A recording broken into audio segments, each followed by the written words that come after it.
কই গো আসো আপা, প্রবাসীদের কাছ থেকে শুধু রেমিটেন্স পাঠাও, হুন্ডিতে পাঠাও না, ব্যাংকিং মাধ্যমে পাঠাও, হাতে হাতে পাঠালে তো হাতে হাতে শেষ। আজকে তো প্রায় 1 মাস হয়ে গেল আসো আপা, 1 টাকা তো রেমিটেন্স পাঠাইলেন না। প্রবাসে গেলেন, রেমিটেন্স তো 1 টাকাও পাঠাইলেন না আসো আপা। লজ্জাজনক, খুবই লজ্জাজনক। আমরা হতাশ আপনার এই ব্যবহার থেকে আসো আপা। আপা এটা বলার কিছু নাই আপা। আসো আপা, কেমনে পাঠালেন না? 1 মাস হয়ে গেল, 1 টাকা রেমিটেন্স পাঠালেন না আসো আপা।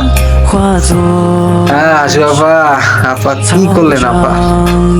আপা আসলে এটি মাইনে নেওয়া যায় না আপা।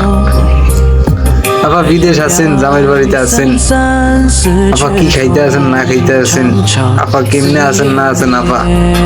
আপা আমরা কিছুই বুঝতে পারতেছি না আপা। আপা দেখেন 12 তারিখ কি ঘটনা ঘটেছে আপা। আমাদের সৈন্যরা আমাকে নেতা কর্মীরে, আমাকে দেশের ভাই বেড়াদার, আমাকে দেশের মানুষের কেমনি পিটিয়ে মেরে লেছে আপা। একজন জাতীয় দলের টপ লেভেলের আম্পায়ারের কিভাবে আপা মাইরা লেছে, আসলে লজ্জাজনক আপা। আপা এটা প্রকাশ করার মতো না। যাই হোক আপা, দেশে আইন, দেশে যদি না আইন মাসে মাসে রেমিটেন্সটা পাঠায়েন।